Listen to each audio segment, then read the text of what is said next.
Hi there, you're watching Gardens and Graveyards. My name is Charisma and today we are in the garden and we're going to talk about ground covers as a living mulch.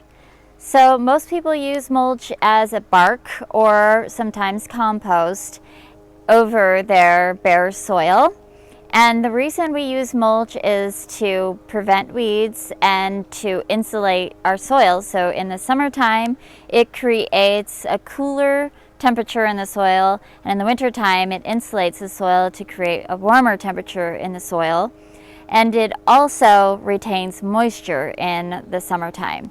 So it's important to use mulch in our gardens, but it's also really expensive over the years to keep replenishing the mulch.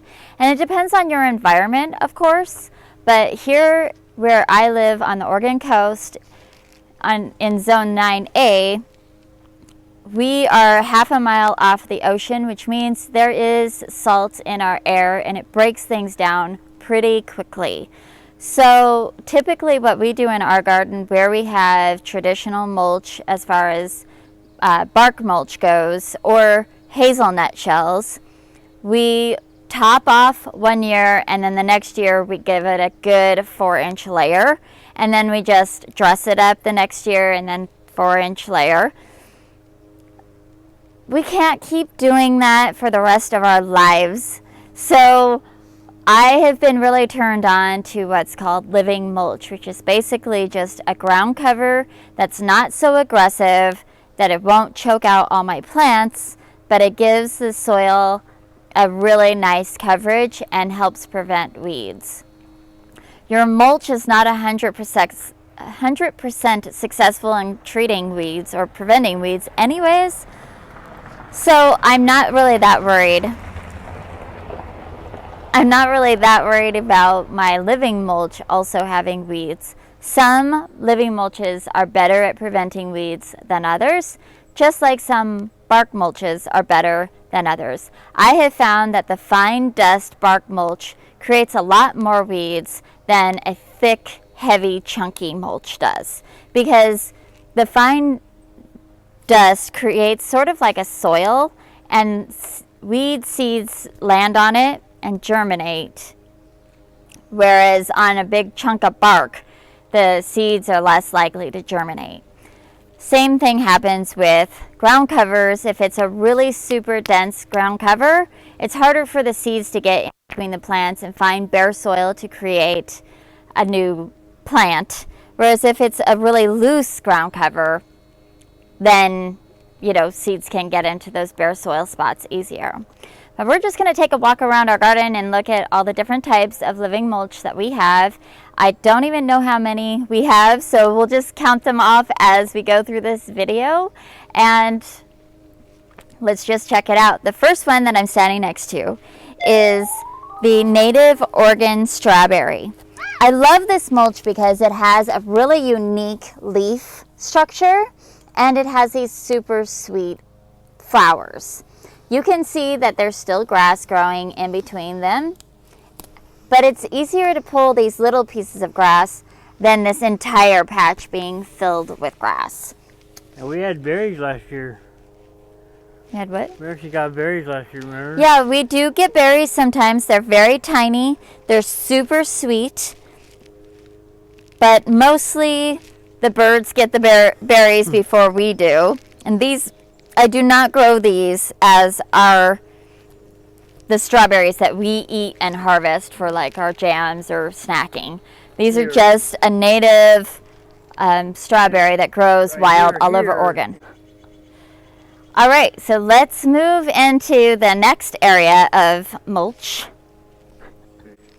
Behind Spencer, we have a traditional mulch, which you may recognize better. This is our rose garden, and we have a traditional mulch in here. I like the big chunky mulch.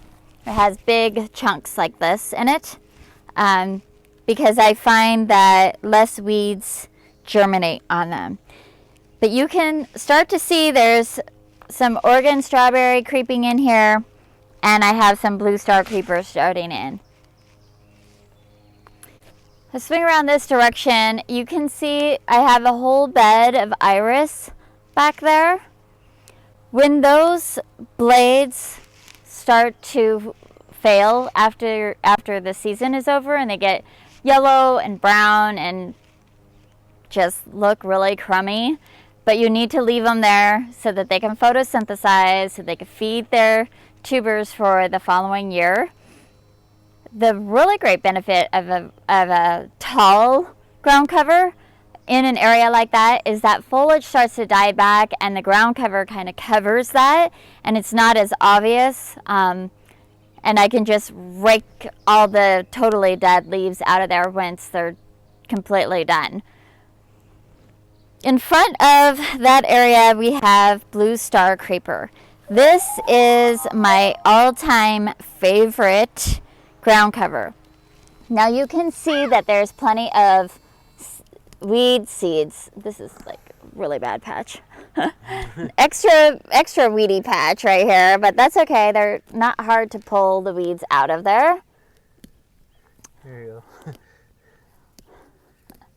And so long as you keep up on that and allow the ground cover to take off and go to seed, it'll just keep getting thicker and thicker and thicker. Is this our second year? This is our third year with this. Third year, yeah. So what's really great about this is it's got this gorgeous flower that lasts for months and months. And even in the winter time, sometimes there'll be like just a little handful of like sparkle of a white flower here and there. So it's kind of fun. But otherwise, it's just a green, dense ground cover that's evergreen where we are. Let's go on to the next one. Some people choose to use Lithodora as a ground cover. It's semi-fast growing. It's really tall for a ground cover in my opinion. It gets like 8 to 12 inches tall. It's a great spiller. It's a great filler, but I don't know that I'll grow them necessarily as a ground cover. This is our Lithodora. We have 4 patches of them at the entryway of our sidewalk here. But I still find that a lot of weeds get in this plant. It's not my favorite for a ground cover, but some people do use it as a ground cover. It is one of Spencer's favorite plants in general, but I don't think he was intending it to be a ground cover either. It's just this really bright, vibrant color to have in the garden, which I do appreciate that. Let's go swing around to the front here, and you can see up here we have a couple of different kinds of sedums. So we have snow in summer, which is super beautiful and blooms for months and months. And then we have a really nice tight I don't even know, rock sedum. It also is in bloom right now. These yellow flowers are the bloom. I don't know if you could see that or not. But you can see that this creates a really good dense ground cover.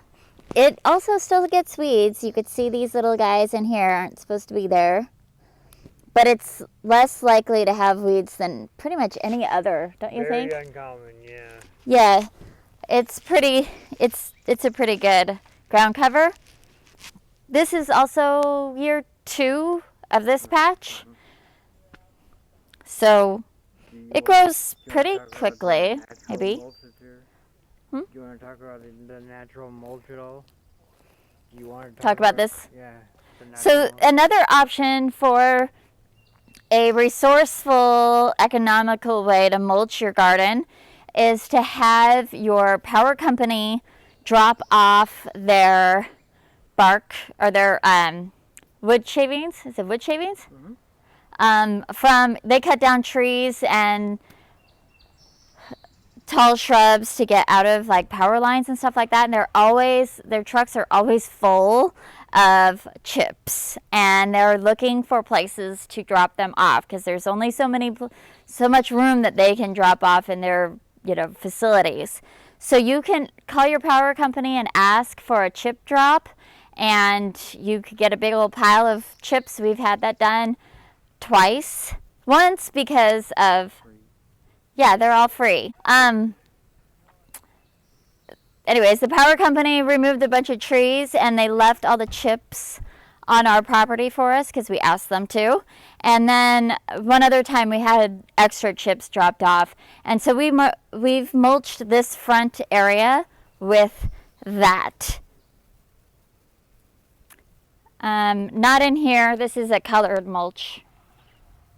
We created like islands of colored mulch for a garden tour that we had last year to make our plants really pop. But the rest of it is all the free chips. All right. Another ground cover is this vinca, which actually stands about 8 to 12 inches tall. Gets this beautiful vinca flower.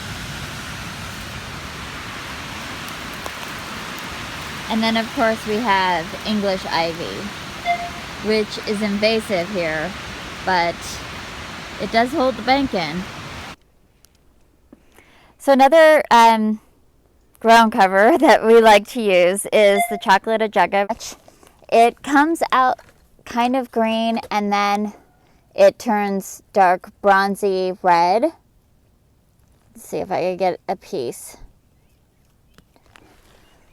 It kind of looks like a bronzy red purple, and the more sun it gets, the darker it is, but it'll look like this in the shade. It grows in sun and shade, which makes this a really ideal ground cover that you could create a cohesive look throughout your garden. Much like mulch, you could put mulch anywhere, right? Sun or shade. So if you find a ground cover that covers both and you want just one kind of ground cover to make that cohesive look, this is a great option. Any kind of a Jugger. It doesn't have to be the chocolate Jugger. It could be a green Jugger. There's like a lime green one, and I think there's a variegated one too. But I love this one. It has these fantastic spikes. And what we have found is the more shade it gets, the bigger the spike. Then the more sun it gets, the smaller the spike, the darker the leaf. So there's benefits in both areas, right? The other thing, it's not really a ground cover, but I wanted to point it out because you may be seeing it a whole lot right here, is the horsetail. Horsetail is invasive in our area, so we don't want it to spread, but it's also really great medicine. So we allow it to grow in certain areas of our garden, and then I harvest it, and then it's not really there all summer, and then it comes back in the spring. I harvest it. So we try to keep checks and balances with the weeds in our garden. That's another thing I'll probably talk about in another video, but I allow a lot of weeds to grow in our garden because they're actually really good medicine. And it's important not just for us, but it's important for the land and the bees and other insects as well. One more ground cover that we absolutely adore are the lily of the valley. You could see in the background there. They create this beautiful dense ground cover, but it is seasonal. It's not evergreen. It goes away in the winter and comes back in the spring, and it has a cute little white flower spike that I'll show you in just a few minutes when we go to another patch. To think of, and then while we're in this area, I wanted to point out all of our rock. Rock is a great option for ground cover or a mulch. It's not a living mulch, but it is a great option. And one of the benefits of rock is it doesn't deteriorate like a mulch, so it's not going to go away very easily. And you can use a weed torch on the rock without jeopardizing your structures very much. You still have to be aware of what you're using your torch around, but you can use a weed torch on the rock, which is highly beneficial to weeding out the rock if you don't want your weeds on the rock. All right, so we have a couple other ground covers over here that I was going to point out. Okay, come over this way.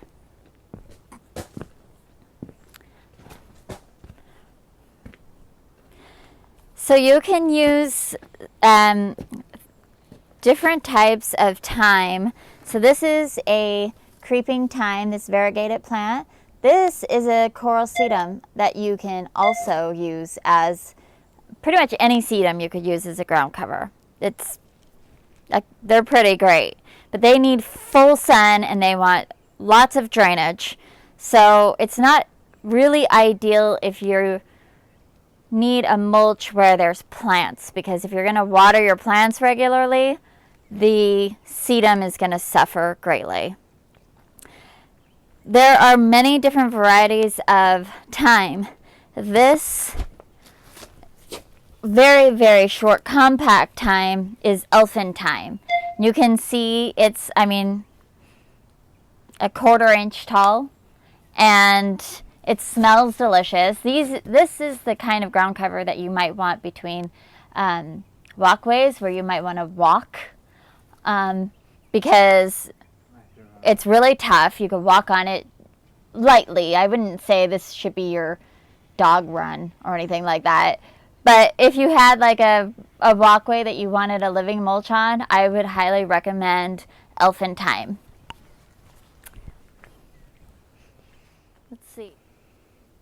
So here you can see the false lily of the valley, and they're really cute little spike flowers. Oh, there's another fun ground cover in here as well. Not the English ivy, but you can see the native viola. That's native viola all in here. And it's pretty dense growing underneath there. This area used to be completely full of buttercup, this one right here. But as I've allowed the native plants to grow more and more dense, the more we're able to control that buttercup. Of course, there's a couple of dandelions. Not too many though. The other ground cover that we're trying to encourage are the Saxophrega. Look at those really sweet blooms.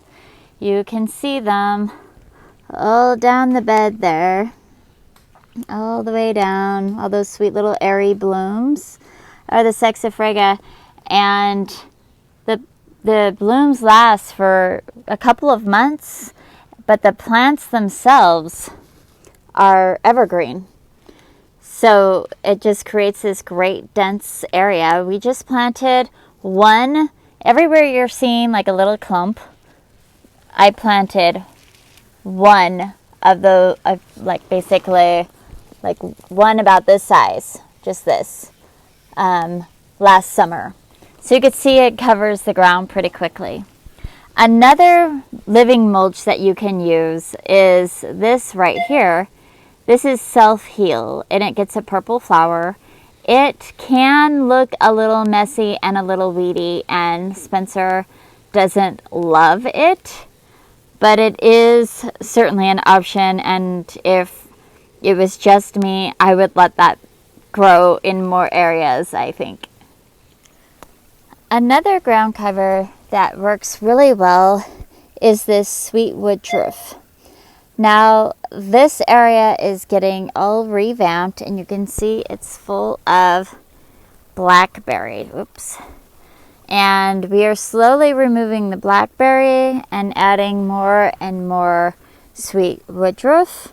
The nice thing about the sweet woodruff is it will grow in sun to part sun to deep shade, and it really helps hold the bank in. It is common to see woodruff growing on steep banks to create, or to prevent erosion control. And that's why I started planting it in this area. This Arcangel, and it is a vine, but it just crawls along the ground. Excuse my hose here. I'm in the middle of a different project. It's not crawling through the hose. The hose literally just got tossed there yesterday. But you could see it creates like a nice dense mounding vine habit, but it also climbs up and it covers all the ground underneath the ferns, which is great because otherwise I'm having to dig around underneath the ferns and weed. I don't have to do that in that area because the Arcangel is so prolific. It also gets a flower, and I think it's yellow. I can't actually remember. But I think it's really beautiful. A lot of people will pull this as a weed. I love the variegation on it. I don't find that it's too out of control. I don't ever even find myself pulling it from places that it tries to grow. There's like a little patch over here.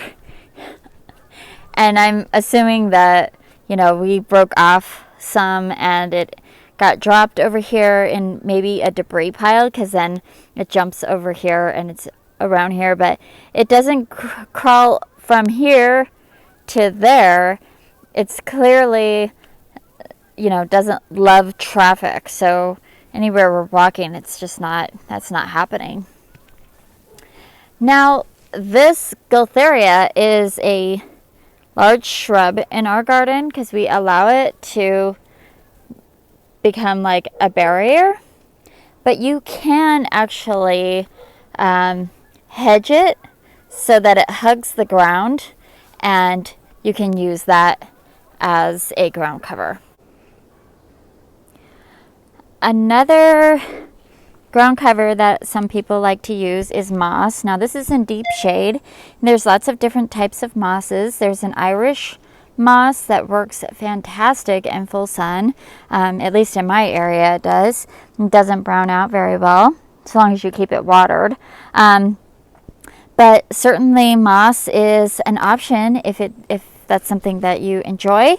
However, moss tends to remove the oxygen from the soil, so it's not a great area, or it's not a great option if you want to plant plants in them. But I let the moss go where it naturally grows. It doesn't bother me. I mean, I live in Oregon, everything is green, and I think moss and ferns and Gualtheria all just make the Northwest what it is. So here we have another patch, really sweet, and it's on both sides. See, it's flowering like crazy right here. It's really fun. Oh, side note, my Virgilia is about to pop open. Oh, it's so cute. Look at here. There it is. She's opening. And I was noticing my rain chain tree over on the other side also opened all of its chains. This is the first year that it's bloomed, and the second summer, or the second season with us. So fun. The chains are much smaller than established trees, but that's okay. Of course, there is clover, and lots of people use clover as a ground cover. You could get purple clover, or obviously the green. This is typically considered a lawn weed, but you can grow it if that's something that you wanted to encourage growing. This area is over by our compost, so of course it's fairly weedy. There's some buttercup, there's some lawn daisies, there's some what is that, the sticky weed, And there's some geranium, clover, strawberry, blackberry. There's ivy back there. Yeah, so over here by the compost piles, you know, we're not as careful with our weeds, I guess, but it is giving me a good example of things you could grow as ground covers if you chose. Here's another ground cover that you might consider. And I'll have to look up the name of this because I can't remember. But this was actually just a little tiny start from my dad's garden, and he has it growing over a big rock wall. And man, it blooms a lot. Like, I'm not sure if there's a season that it's never in bloom, honestly. But it is fairly aggressive. I think it could be pretty aggressive. So it just depends on, you know, what you want in your garden. Okay, so I think that is going to be it for this video. Thank you for watching, and if there was anything that helped you, you know, let go of some more traditional ways of gardening and open your eyes and heart up to a living mulch, that, especially ones that bloom, because man, the bees will just be all over those little tiny blooms of most of my living mulches. And plus it just gives you so much more joy, more plants to play with, more places to plant plants, and just kind of play with it. A lot of living mulches can be medicinal, so you can harvest any excess. If they start escaping into areas you don't want them, you can just cut them back and place them in other places that you want to propagate living mulches in, or throw them in a cup of tea and drink them.